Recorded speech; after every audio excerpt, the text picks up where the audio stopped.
أعوذ بالله من الشيطان الرجيم بسم الله الرحمن الرحيم الحمد لله رب العالمين بارئ الخلائق أجمعين والصلاة والسلام على أشرف الأنبياء والمرسلين المبعوث رحمة للعالمين شفيع المذنبين وحبيب قلوب الصادقين سيدنا ومولانا أبي القاسم محمد اللهم صل على محمد وآل محمد وعلى أهل بيته الأطيبين الأطهرين الهداة المهديين ولعنة الله على أعدائهم إلى قيام يوم الدين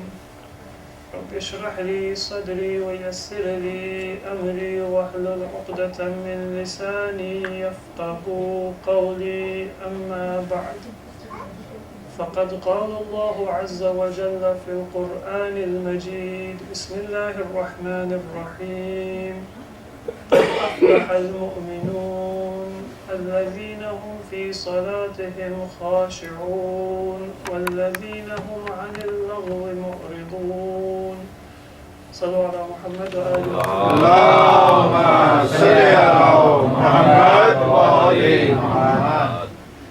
Respected brothers and sisters, mu'mineen and mu'minat, assalamu alaikum wa rahmatullahi wa barakatuh.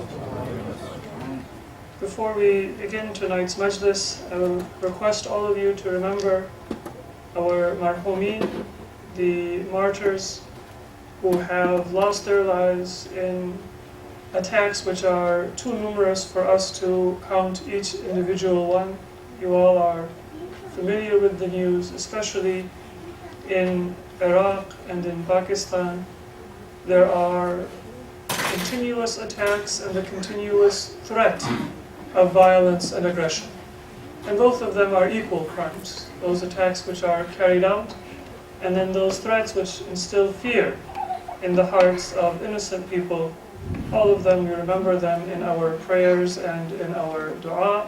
And we pray to Allah that the days of Arba'een, which we have before us, that they pass in peace and in safety and in security for all of the mu'mineen and all of the lovers of Ahlul Bayt alayhimu salatu wassalam, wherever they may be in the world, in this country and throughout the world. For all of the shuhada, marhumeen, and especially for the family members of those who have sponsored tonight's majlis, I will recite their names. Let us remember them in our du'as. Sabira Begum bint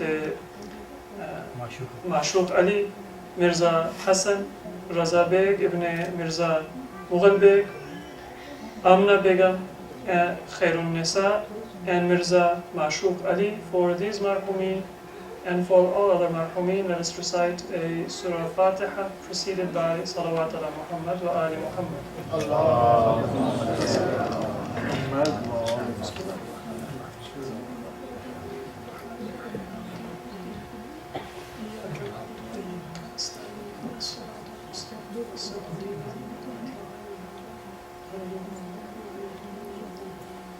صلوا على محمد وآل محمد اللهم صل على محمد وآل محمد. Before I began my speech today, I recited the opening verses of Surah Al-Mu'minun. In this chapter, Allah describes the attributes of the believers. And there are several attributes which are mentioned in the surah. You are all familiar with the Quran, either in Arabic or in translation, and it is possible to take a look at these verses and try to gauge how many of those attributes that Allah has mentioned for the believers can we find within ourselves. Sometimes we have that tendency to read the verses of the Quran, or to read or to listen to the attributes of the Quran when they are personified. The Quran in Natiq is the Prophet of Islam sallallahu alayhi wa sallam, and his Ahlul Bayt. But that process of reading the text or listening to the attributes of Ahlul Bayt is something which is separate from our own lives. So we hear about the ibadat of the Prophet, we hear about the attributes of the Prophet, we hear about the values and the priorities of the Prophet, and they are not our attributes, our values, and our priorities. We hear about the Imams, and we admire the very great things which they are famous for. But then if we look at ourselves and our decisions and our lives, we won't find any of those same attributes, those same qualities, those same decisions reflected in our own lives. And that is something that the greatest opportunity we have to think and to change comes in the days of Muharram and Safar, when we come more frequently than at other times of the year, not just to worship, not just to pray together, but specifically to talk about and to remember and to keep alive the memory of Ahlul Bayt alayhimus salatu wassalam, the Prophet and his successors, and to remember what made them great, what made them unique, what made them so peerless that throughout history and until today, there are people in the world who take offense when you remember their lives and their sacrifice. Now, sometimes that might seem like something which we say in our gatherings and in our majalis, but which is more a slogan than a reality. But it is not just a slogan. The truth is that there is a large number of Muslims and non-Muslims who find it impossible to accept, who find it impossible to come to terms with the fact that among the Muslims there is a group of people who have their basic slogan, their basic value, their basic principle, the concept that justice is never to be sacrificed. Whether it comes in our religious leadership, the followers of Ahlul Bayt, one of the names by which they are known is that they are among the Muslims who are adliya. Adliya means that they believe in adl as a religious principle. And that principle is a matter of loyalty and leadership and wilayah. Adl is not mentioned in the Quran or in the Hadith as a separate belief as we know it as one of the usul al-din. When we speak of the roots of religion, we are taught that they are 5: Tawheed and Adl and Nubuwah and Imama and Qiyamah or Ma'ad. Those 5, they have been explained in that way because it is easier for us to understand. They have been explained in that way because there were disputes among the Muslims about some of these principles, and so to clarify and to teach and to explain, they have been separated into these different teachings. But if you look at the essence of Islamic teachings, Tawheed is not separate from Adl. The one God whom we believe in and whom we worship and whom we serve, that one God is infinite and infinitely great in every way. And his infinite greatness means that He is infinitely just. There is no limitation to the knowledge of Allah. There is no limitation to the power of Allah. There is no limitation to the justice of Allah. This attribute is not something which comes after Tawheed. It is essential to properly understanding Tawheed itself. And within Tawheed also we find that because Allah is infinitely merciful, He will send prophets for our guidance. When the prophets come to a close, then Allah will appoint leaders who will succeed the prophets and will continue to guide their communities.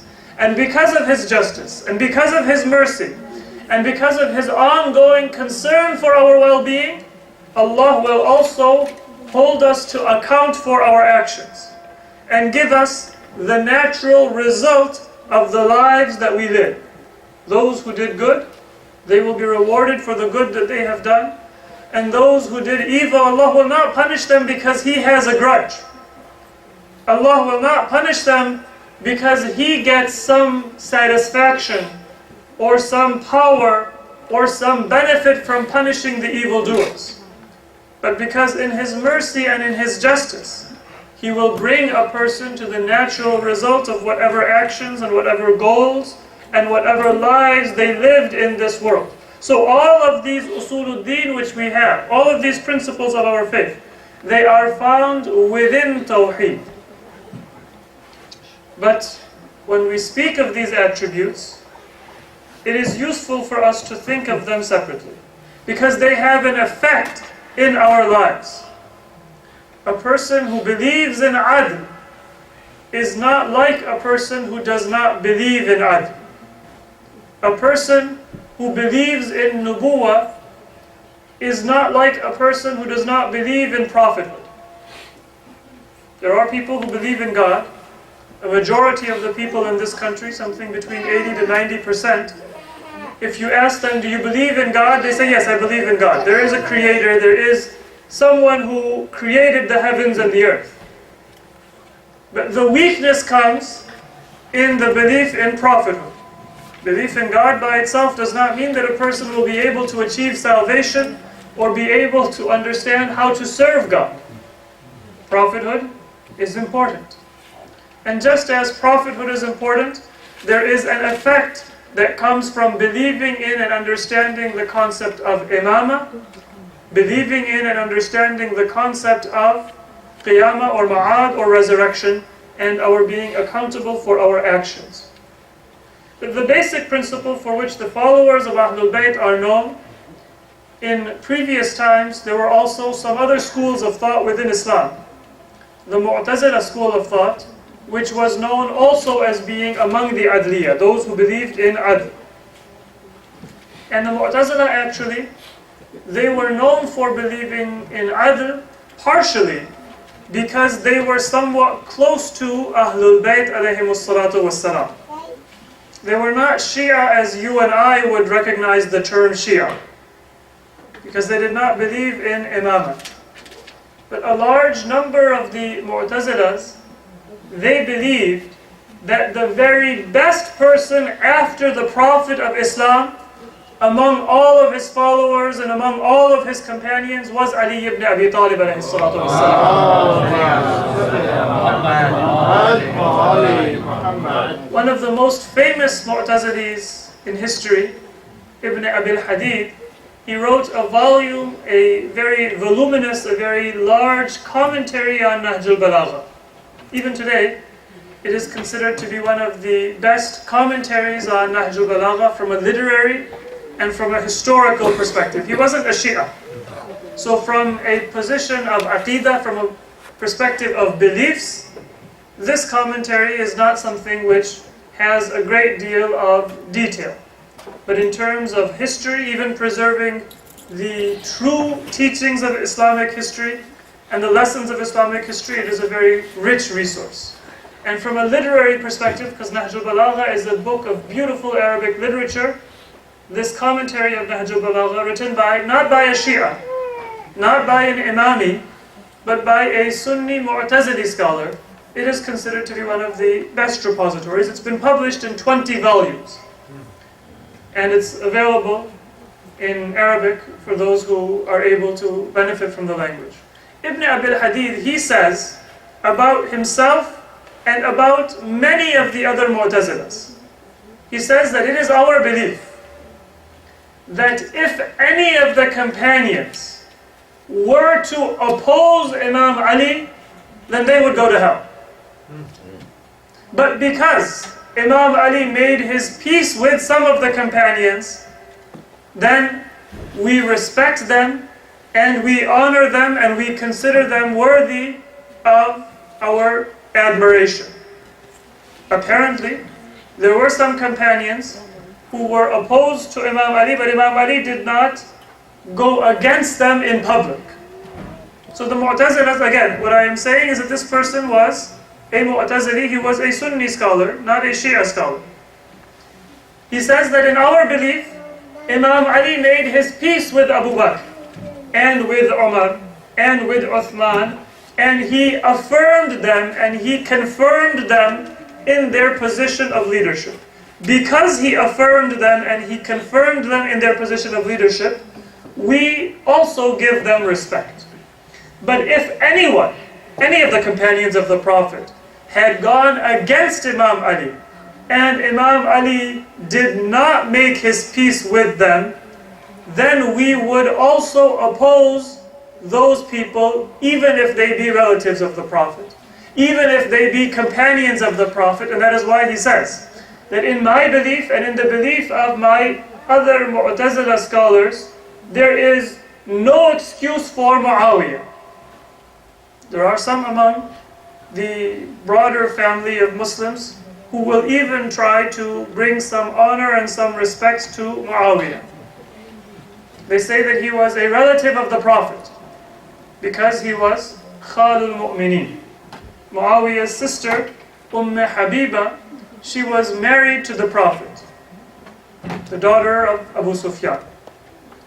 And by this relationship, they say that Muawiyah was also the uncle, the maternal uncle of the Muslims, the brother of al-Mu'mineen, Habiba, the daughter of Abu Sufyan. There is some detail which I can give about how the relationship of Muawiyah with Habiba was not even very close. Just one example to clarify the historical picture, and then I will move on. Muawiyah did one thing in his life, which not just the Shia condemn, not just these Mu'tazila condemn, because the Mu'tazila, even if they are not Shia, they condemn Muawiyah for everything he did once he became a governor. They condemn him for his bid'ah, they condemn him for his arrogance, and they unequivocally and clearly condemn him for going against Imam Ali.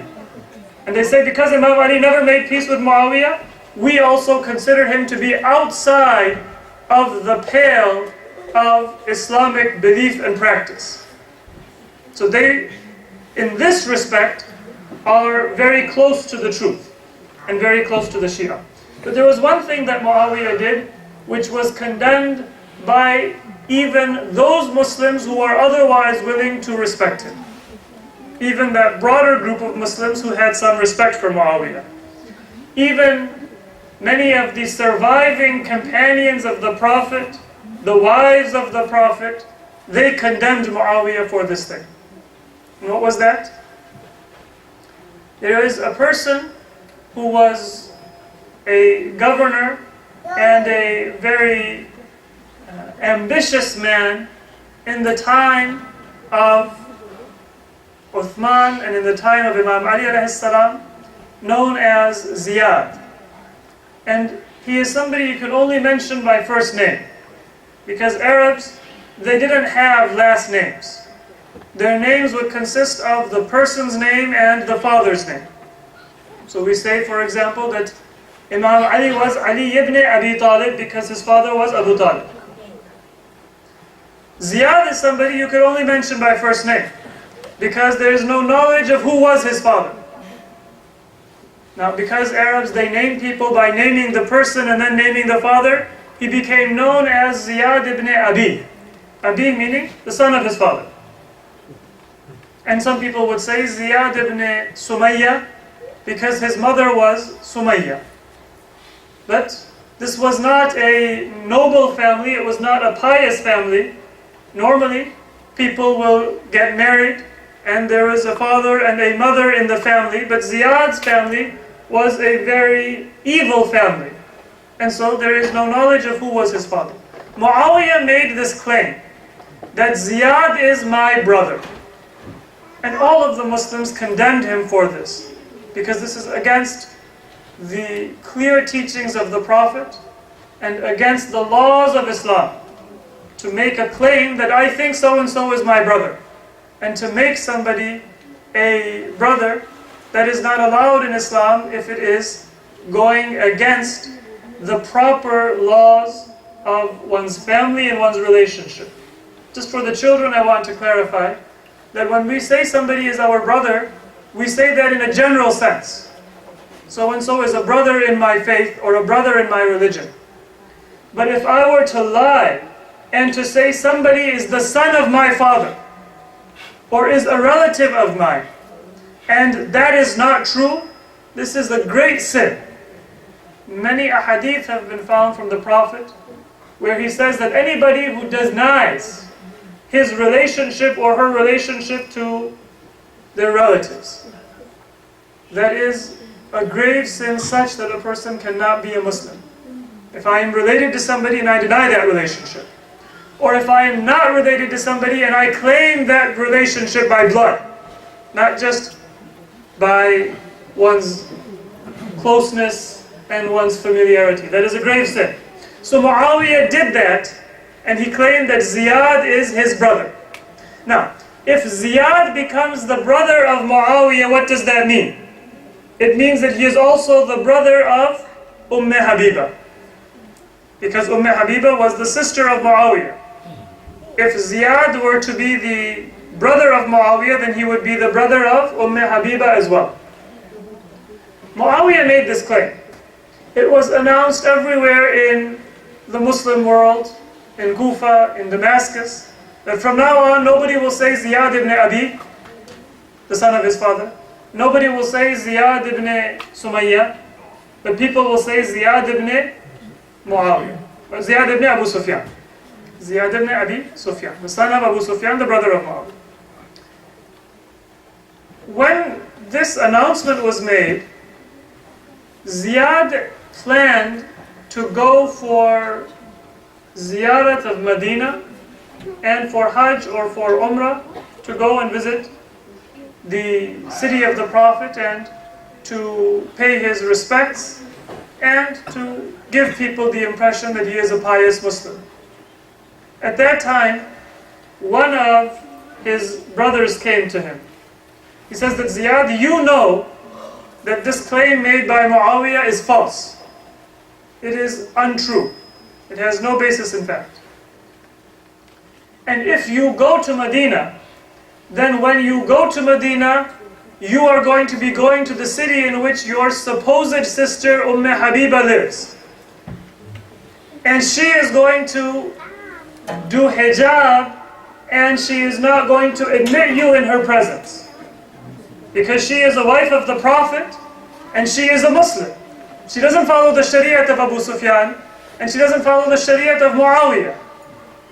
And this is going to be something which is going to be a source of shame for you, that here you are claiming you are the brother of Muawiyah, and you are claiming that you are the son of Abu Sufyan, and the daughter of Abu Sufyan is going to tell you that I have nothing to do with you and you are not my brother, because the Sharia of my Prophet does not allow me to accept that relationship. And so Ziyad did not go to Medina for as long as Habiba lived, simply for this reason. So now, the person who is claiming that he is the uncle of the Muslims, Khalul Mu'mineen, Muawiyah, because he is the brother of Habiba, this is the relationship which even his sister will not accept his bid'ah and his false claim that he made and attributed to the religion of the Prophet. But some Muslims, they admire Muawiyah, they respect Muawiyah, and they give him a great deal of honor and consider him to be a caliph, a companion, one of those who was a scribe and a writer, and he wrote down the revelation of Allah. All of these are false claims. But my point was that when we come to Ibn Abil Hadid, the Mu'tazili scholar, he says that we will make our peace with those people who Imam Ali made his peace with openly. But our scholars, they consider Muawiyah to be outside of the pale of Islam, outside of the proper Islamic religion, and we do not consider him to be a leader of the Muslim community.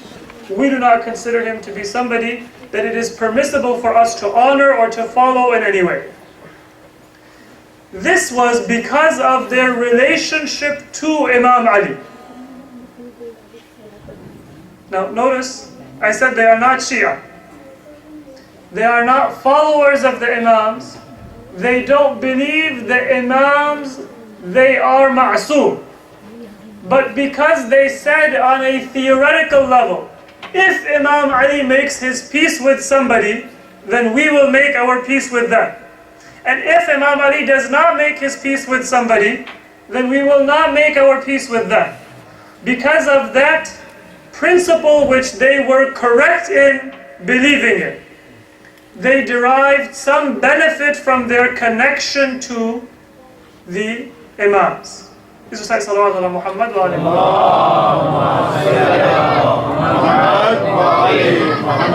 Now I'm building a little bit of a foundation, and the result of this will become clear. Tomorrow also I will be talking a little bit about our eighth Imam, Imam Ali ibn Musa al-Rida alayhi salatu wassalam.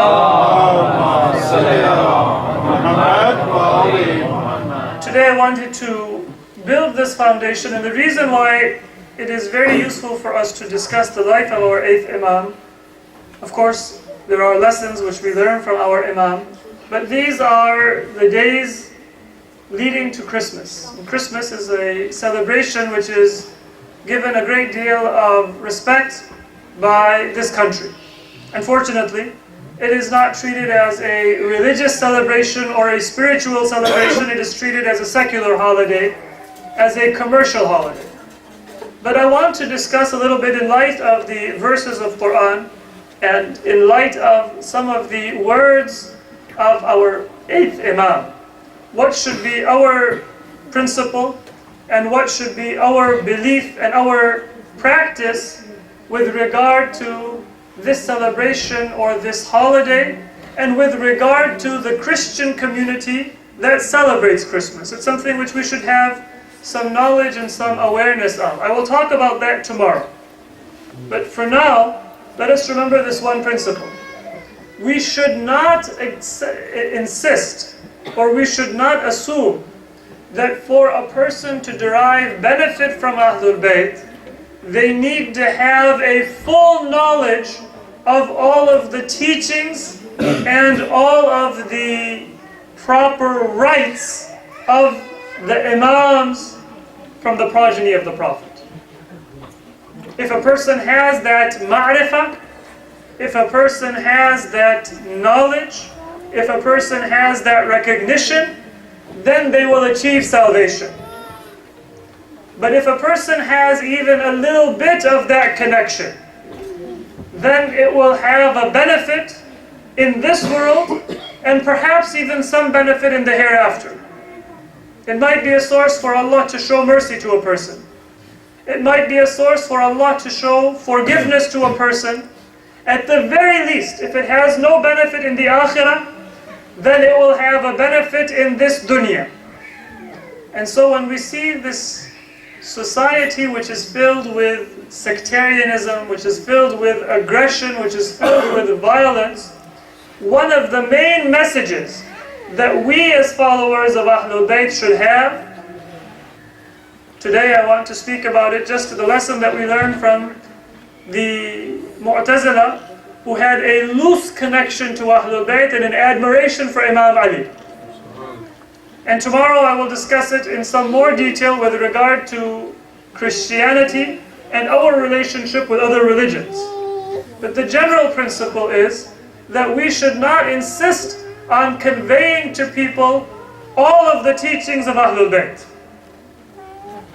We should not insist on telling people that you have to understand the details of tawalla and tabarra before we will have a conversation with you.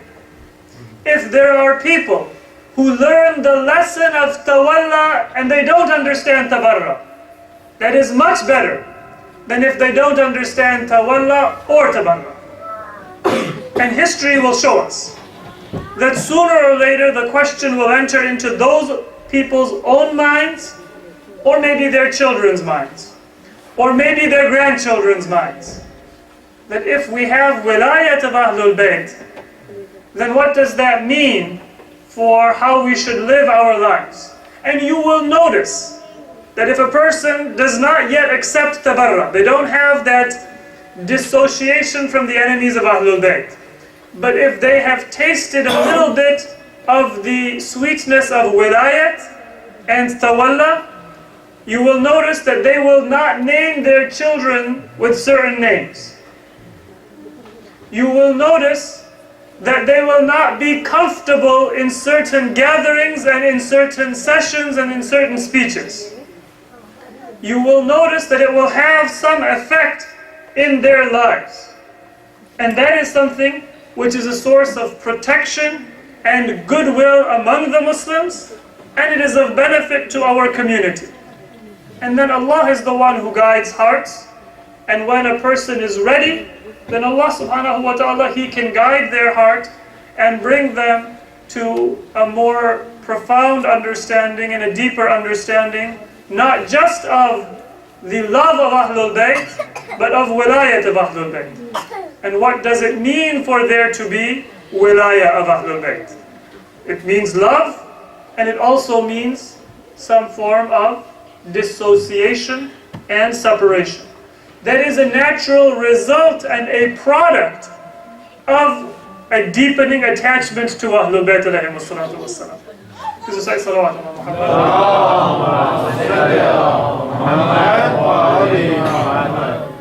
So keep this foundational principle in mind. That we are talking about the attributes of the believers, and as we will discuss the attributes of the believers, an important attribute of the believer is that they are able to understand what is more important and what is less important. They are able to separate our main priorities from our secondary and our third and our fourth level of priorities. Our first priority is to convey that message to the broader Muslim community and to convey that message within our own hearts and within the hearts of our families and our communities. That love for Ahlul Bayt, attachment to Ahlul Bayt, and identification with Ahlul Bayt, that is more important than anything else. And that is the natural result of a belief in Tawheed. And once a person has that, then over time, it will naturally grow and it will naturally develop. This is beautifully illustrated in an incident from the life of our 8th Imam, Imam Ali ibn Musa al-Rida alayhi salatu wassalam.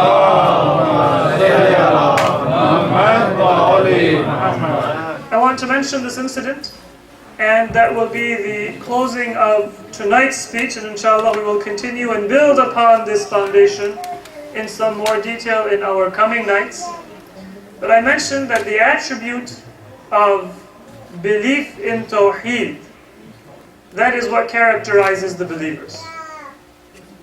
When we say that Allah is one, the belief that we have is not wahda.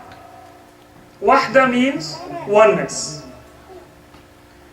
But the belief of Muslims is not wahda. It is Tawheed. What is the difference between Tawheed and Wahda? What is the difference between saying that our asl, or our principle, or our foundational belief is that God is one, and saying that our foundational belief is that we must have tawheed? They're not the same thing. And the difference is that tawheed refers to an attribute of an individual. A person who believes in tawheed is known as a muwahhid, a person who affirms that there is one God. Allah's oneness does not depend on my belief or on your belief. If all of us get together and we say that there is not one Allah, but like the Christians we believe in a Trinity, we believe in 3 parts to the divine essence, it's not going to harm Allah, it's not going to do any damage to Allah. He is one. But what is important is not the recognition that there is one God. People can recognize it and they can reject it. People can understand it and they can fight against it. And the majority of people who reject Islam and reject belief in God and reject religion, it is in spite of the fact that their heart has a pull towards perfection. Their heart has a pull towards spirituality. Their heart has a pull towards Allah, but they say, I don't want to do so because I don't want to submit. So what is important is not just to know that there is one God. What is important is to have an attribute of being muwahhid. Have an attribute within ourselves where we know and we recognize and we affirm, and then we live our life as if we believe in one God. If we don't live our life as if we believe in one God, then Allah is wahid and He is ahad, but we are not muwahhid. So when we say tawheed, what we are saying is that it is important for us to affirm, for us to believe, for us to live our lives as if we believe in one God. But if I say that God is one, and then I don't do anything for my belief in God, or if I say that God is one, but I will not worship Him, or if I say I will worship God, but I won't follow His Prophet, or if I say that I will follow His Prophet, but I will reject the successor of the Prophet, then in reality, I am not a muwahhid. So that is an attribute of the believers, and that is where tawheed becomes important. Now what is that incident of the life of our 8th Imam that I was referring to? You are familiar with the journey of Imam Rida from Medina to Khurasan.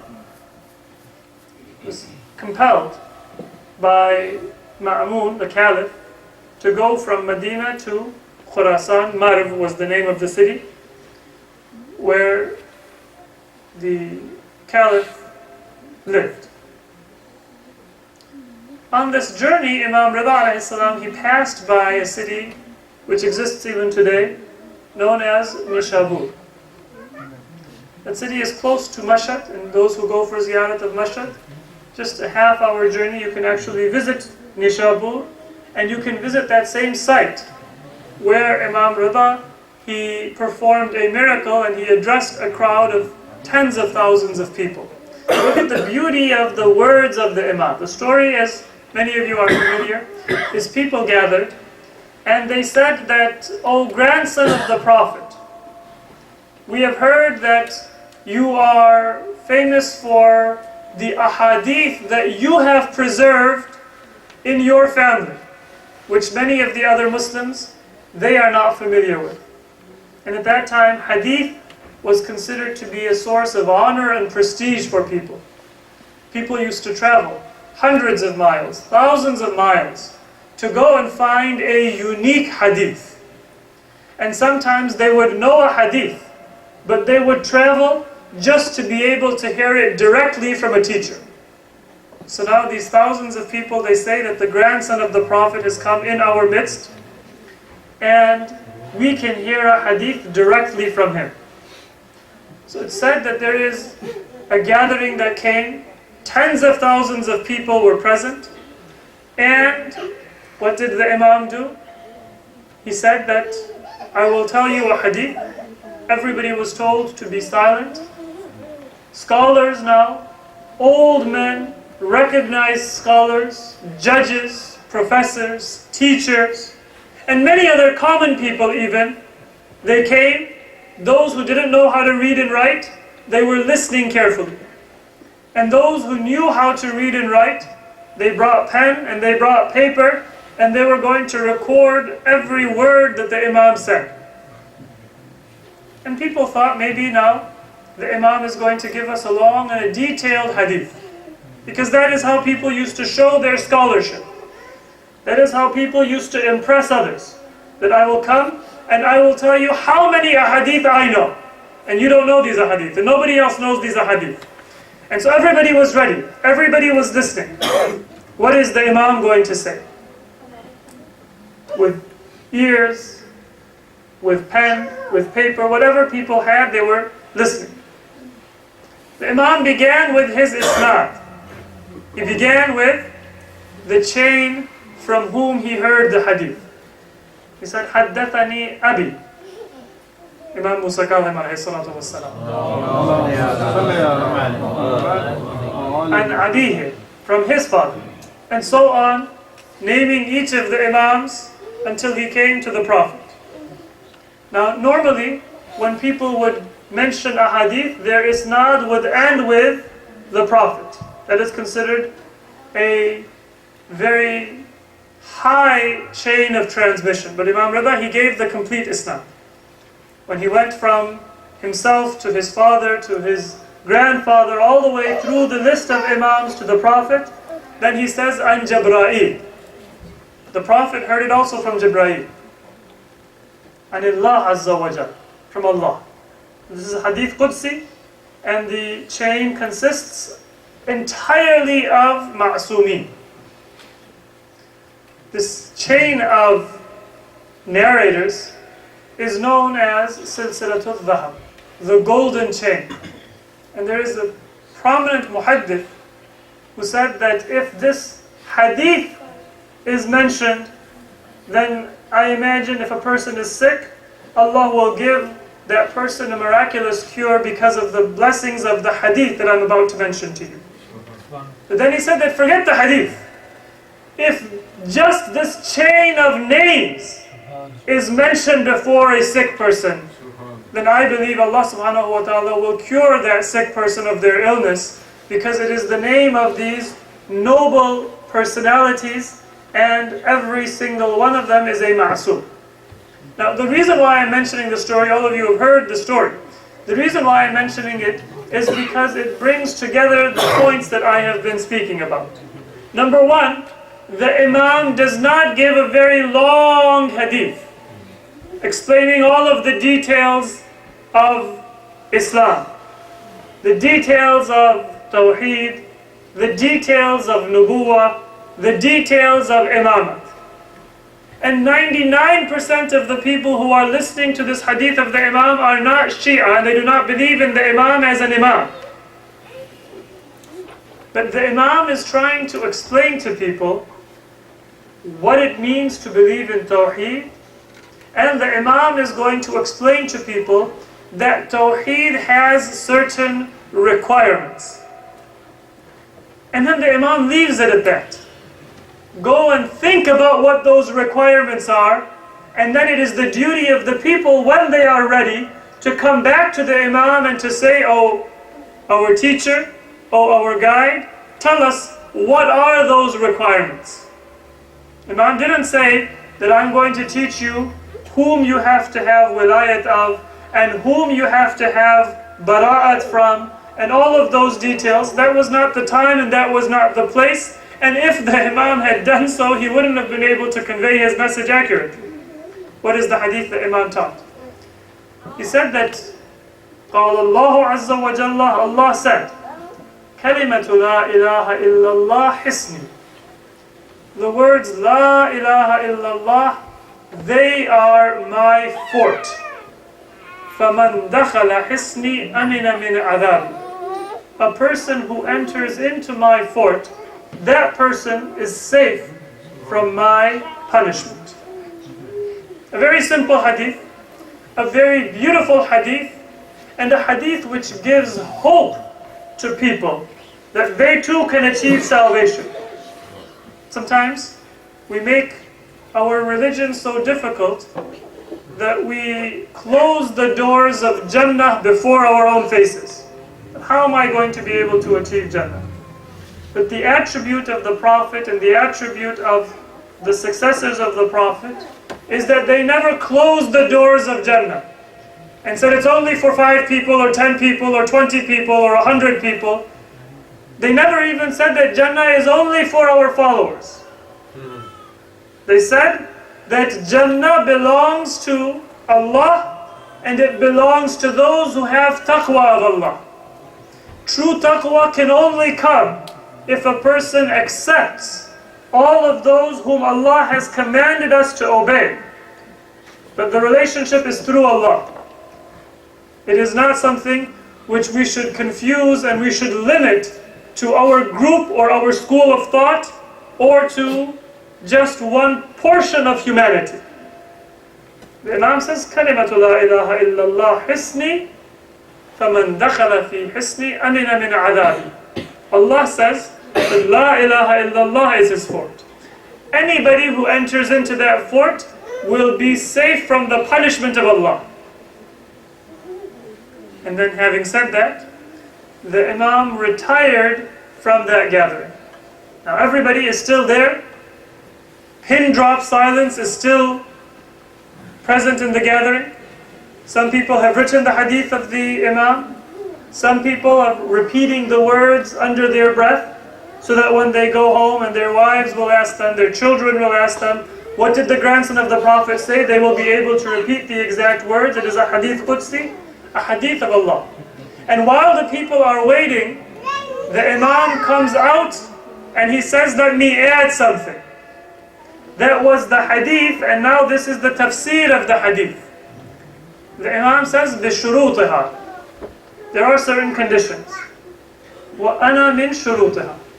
That one of the conditions of believing in Tawheed and one of the conditions of entering into the protection of Allah is that you should recognize that you have to have a relationship with the Imam.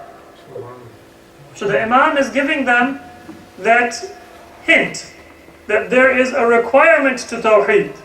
If Allah is one, and He has given us one religion, He has given us one Quran, then Allah should have also given us guidance so that the Muslims will not be divided and fighting with one another over how it is that they can create that perfect society. The Imam says that I am one of those conditions. Tawheed can only be properly understood if you understand who is to teach people Tawheed and who is to show the Tawheed of the Muslims by uniting the Muslim community, so that they can have the attribute of Tawheed not just in their religion and in their theology, but in their personal life as well. But the Imam gave that lesson in general. وَأَنَا مِن شُرُوطِهَا. I am one of those conditions. Does not tell people all of the Imams and their names and that list. It does not tell people the list of all of the enemies of the Imams. Why did the Imam do that? Because he was in a gathering among people who were from different backgrounds. This was in Nishabur. Nishabur is this place where people spoke Persian. They were not native speakers of Arabic. Many of the listeners of the Imam were not Shia. Many of the listeners of the Imam, they spoke Arabic as a second language, and they may not have been able to understand a very detailed and a very difficult lesson. Many of the people were not scholars. And so the Imam gave that lesson, and then he said, now it's your turn. Think about it. If you have heard the hadith and you have heard the tafsir and the explanation of the hadith, you try to understand what does it mean to follow the Imam and to have to believe in the Imam in order to believe in Tawheed. The Imam allowed that to be something which people could think about, and people would understand it at their own pace and in their own terms. This habit which we have among some of our communities, where we say that we are going to try to clear all questions. We are going to try to answer every question in our majalis. That is not something which was ever done by the Prophet, and it was not done by the Imams. Think of this hadith of Imam Rida, which all of you have heard, and all of you are familiar with. Think of this as one of the majalis of Imam Rida alayhi salatu wassalam. And I will talk more tomorrow. Actually, Imam Rida alayhi salatu wassalam, he did establish majalis of Muharram and the majalis of remembrance of Imam Hussein in many cities where they did not exist before. When the Imam was on the same journey, he passed through the city of Qum. And Qum was a Shia city, unlike Nishabur. And in Qum, when the Imam was passing through Qum, it was the days of Muharram. And the Imam, he convened a majlis in the city of Qum. And then the Imam convened a majlis in Nishabur. And then after the Imam passed through Nishabur and he stayed for more than a year in Marv, whenever Muharram would come, the Imam would convene majalis of commemoration of Imam Hussein in Marv. This was the sunnah and the practice of our 8th Imam in these 3 different cities. In Qum, in Nishabur, which I just explained and I mentioned the details, and in Marv. Look at the historical reports, look at the hadith I just mentioned. The Imam gave a message which it was possible for him to say in front of Shia, in front of Sunnis, in front of a general Muslim community, even in front of non-Muslims. And it's very possible that in Nishabur on that day, there may have been some Zoroastrians, there may have been some Christians, there may have been some Jews who were also present, out of a scholarly curiosity to see what will the grandson of the Prophet of the Muslims say. And that message of the Imam was one which all of them could understand. Because the Imam knew that this is something which is going to be publicized. We have that same responsibility, to be sensitive to the effect of our words. Whether it be poetry, whether it be a speech, when we are on the pulpit, when we are in the public gathering place, then we should be conveying the way that Imams conveyed their words and their majalis. In a way which does not create hate, which does not create divisions, which was not going to take people away from one another. And I will inshallah conclude with this reminder. Tomorrow I want to give some specific examples of this type of practice which the Imams did, which we also need to make sure that we are sensitive towards. But for now, let us remember that Imam Rida alayhi salatu wassalam, he went from Medina to Khurasan. His stop in Nishabur was a time when he had tens of thousands of people scrambling to come and to listen to one word from the Imam. But we shouldn't think that this was a very easy journey for the Imam. Imam Rida alayhi salatu wassalam को गरीबुल गुरबा कहते हैं. गरीबुल गुरबा के मायने ये हैं कि हमारे सबसे गरीब इमाम. और ये गुर्बत माली हवाले से नहीं थी, पैसों के हवाले से नहीं थी. अहले बैत की गुर्बत एक ख़ास गुर्बत थी. हम गरीब उसे कहते हैं, गरीबुल वतन उसे कहते हैं जो अपने वतन से, अपने अहलो अयाल से, अपने अहिब्बा व अक़रबा से दूर होता है. लेकिन अहले बैत की ऐसी गुर्बत होती थी, ऐसी मजलूमियत थी, ऐसी तन्हाई थी कि जब वो अपने शहर में होते थे तब भी गरीब होते थे. हमारे नबी गरीब थे. जो लोग असहाब पे फ़ख्र करते हैं, जो लोग उम्मत पे फ़ख्र करते हैं, उनसे पूछा जाना चाहिए کہ ہمارے نبی اپنے آخری ایام میں بیمار ہیں، بستر مرگ پہ ہیں، کچھ وصیتیں کرنا چاہتے ہیں، اور ہمارے نبی کو وصیت کرنے سے روکا گیا، وہ بھی گستاخی کے ساتھ۔ پیغمبر حکم کرتے ہیں اور اس حکم کی تعمیل نہیں ہوتی۔ پیغمبر فرماتے ہیں کہ اسامہ کا لشکر مدینے سے نکلے، اور اصحاب کہتے ہیں کہ ہم نہیں نکلیں گے مدینے سے، ہم یہیں پہ بیٹھے ہیں۔ پیغمبر نے پھر ان لوگوں پہ لعنت بھیجی جو حکم کی تعمیل کرنے کے لیے تیار نہیں تھے۔ تو یہ پیغمبر کی غربت ہے کہ مدینۃ النبی میں پیغمبر ہوتے ہوئے، حکمران ہوتے ہوئے، اصحاب کے درمیان ہوتے ہوئے پیغمبر کا حکم اور پیغمبر کی بات مانی نہیں جاتی۔ جناب سیدہ کی غربت یہ تھی کہ جب حضور کی رحلت ہوئی تو آپ کو اپنے گھر میں سوگ بھی منانے نہیں دیا گیا۔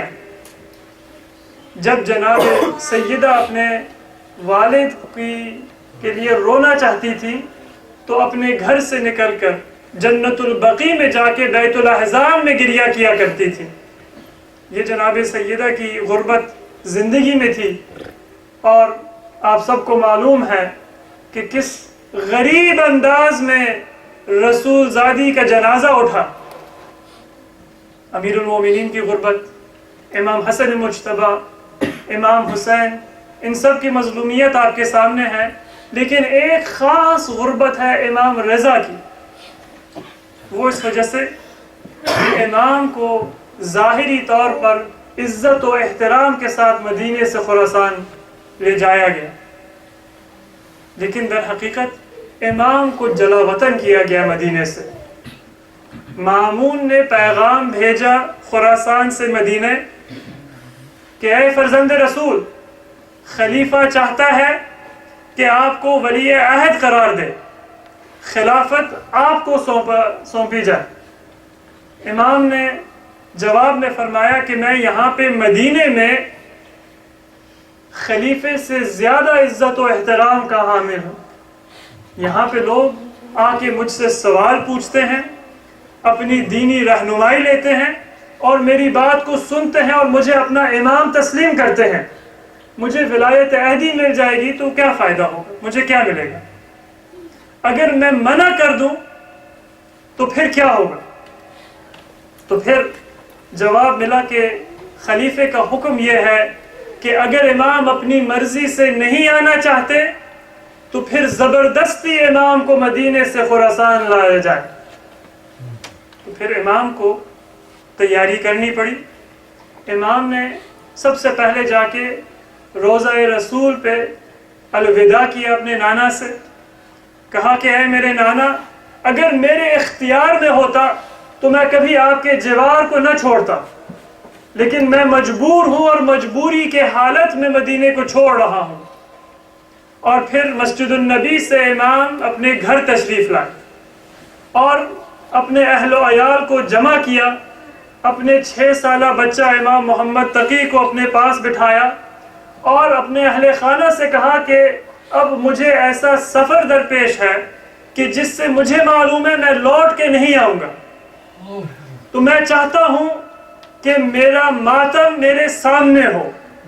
تو ایک مجلس منعقد ہوئی اور بتایا جاتا ہے کہ اس مجلس کے بعد جب امام محمد تقی نے گریہ کیا اور باپ پہ خوب روئے تو پھر امام رضا سے لپٹ کر کہا کہ بابا، اگر آپ مدینے سے جا رہے ہیں اور آپ مجھے بتا رہے ہیں کہ آپ دوبارہ لوٹ کے نہیں آ سکیں گے تو کیا آپ مجھے بھی اپنے ساتھ لے جا سکتے ہیں؟ امام نے فرمایا کہ نہیں بیٹا، یہ سفر ہے کہ جو آپ کے بابا کو تنہائی میں طے کرنا ہے۔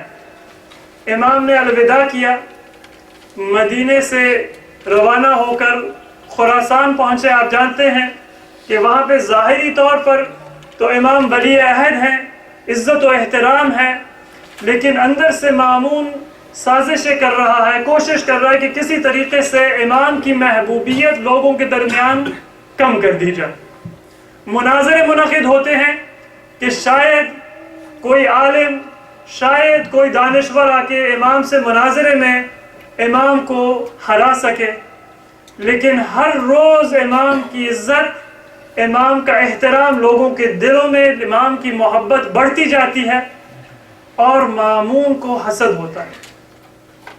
آخر میں امام کو مامون نے انگوروں کے ذریعے سے زہر دیا اور امام 3 دن کے بعد شہید ہوئے۔ شہادت کے وقت یقیناً امام نے مدینے کو یاد کیا ہوگا، اپنے بیٹے امام محمد تقی کو یاد کیا ہوگا، لیکن سب سے زیادہ امام نے کربلا کو یاد کیا ہوگا کہ جن کی مجلس امام ہمیشہ منعقد کرتے تھے، اور کہا ہوگا کہ اے میرے جد ابا عبداللہ الحسین، جب میں مدینے سے نکل رہا تھا تو مجھے معلوم تھا کہ یہ ایسا سفر ہے کہ جس سے میں لوٹ کے نہیں جاؤں گا، تو میں نے اپنے بیٹے کو، میں نے اپنے اہل عیال کو مدینے میں چھوڑا، چونکہ میں جانتا تھا کہ میرا بیٹا یتیم ہوگا۔ میں نہیں چاہتا تھا کہ وہ پردیس میں یتیم ہو، میں نہیں چاہتا تھا کہ وہ گھر سے دور ہو اور اس عالم میں اسے یتیمی کا سامنا کرنا پڑے۔ لیکن امام حسین وہ تھے کہ جو سفر شہادت کے لیے نکلے تھے مدینے سے، امام کو بھی معلوم تھا کہ نہ صرف شہید ہونا ہے، لیکن کیا کیا مصیبتیں امام کے اہل و عیال پہ، اہل حرم پہ نازل ہوں گی۔ اس علم کے باوجود امام اپنے تمام اہل و عیال کے ساتھ مدینے سے نکلتے ہیں، اور کس طرح امام نے برداشت کیا ہوگا کہ جب کربلا پہنچے اور جناب زینب آ کے کہتی تھی امام سے کہ بھیا کیا ہم اس زمین سے کہیں اور جا کے منزل نہیں کر سکتے؟ یہاں پہ میرے دل میں اضطراب ہے، جب سے ہم کربلا کی زمین میں آئے ہیں تو زینب کے دل میں قلق ہے، زینب کے دل میں اضطراب ہے۔ امام نے کہا کہ نہیں میری بہن زینب، جب ہم صفین کی جنگ میں جا رہے تھے تو میرے بابا امیر المومنین نے اسی زمین کو دکھایا اور کہا کہ میرے بیٹے حسین، یہ وہ زمین ہے کہ جہاں پہ آپ شہید ہوں گے، یہ وہ سرزمین ہے کہ جہاں پہ آپ کے بیٹے، جہاں پہ آپ کے بھائی، جہاں پہ آپ کے بھتیجے، جہاں پہ آپ کے بھانجے سب شہید ہوں گے۔ اور پھر وہ شہادت کے منزل امیر المومنین نے مجھے دکھائے، یہ وہ زمین ہے میری بہن زینب کہ جہاں پہ ہمیں شہید ہونا ہے۔ بڑی مشکل مصیبت تھی کہ جس کو ہمارے چوتھے امام نے ہمیشہ یاد کیا۔ آپ سب کو روایت معلوم ہے، ایک امام کے چاہنے والے نے امام زین العابدین سے آ کے عرض کیا کہ اے فرزند رسول، میں دیکھتا ہوں کہ آپ نے اتنے سال کربلا کے مصائب پہ گریہ کیا، اب مجھے خوف ہے کہ آپ کی صحت متاثر ہو سکتی ہے، کہیں ہم آپ کو بھی ہاتھ سے نہ دے دیں، کیا اب یہ وقت نہیں آ گیا کہ آپ تھوڑا گریہ کم کر لیں اور اپنی صحت اور اپنی بہتری کا خیال کریں؟ آخر یہ شہادتیں تو آپ کی میراث ہیں۔ امام نے گریہ کیا اور پھر اس چاہنے والے سے کہا کہ تو نے انصاف نہیں کیا، یہ تو مانا میں نے کہ ہماری میراث ہے کہ ہم شہید ہوتے ہیں، ہمارا افتخار ہے کہ سید الشہداء حمزہ ہمارے ہی خاندان سے ہیں، ہمارا افتخار ہے کہ اللہ نے ہمیں اس اہل سمجھا کہ ہم سے جان کی قربانی قبول کی۔ لیکن یہ بتا کہ کیا یہ بھی ہماری میراث تھی کہ رسول کی نواسیوں سے چادریں چھنی؟ کیا یہ بھی ہماری میراث تھی کہ ہمارے بچے یتیم ہوں؟ کیا وہ کوفے کے دربار میں پھرایا جانا، کیا وہ شام کی اسیری بھی ہماری میراث تھی؟ اگر میں شہادت کو نہ لوں تو اس اسیری کو یاد کر کے کیسے میں گریہ نہ کروں؟ یہ یاد تھی کہ جس کی وجہ سے امام زین العابدین نے 30 سال کربلا کے بعد گریہ کیا اور آنکھوں میں کبھی آنسو خشک نہیں ہوئے۔ انا للہ و انا الیہ راجعون۔ سیعلم الذین ظلموا ای منقلب ینقلبون۔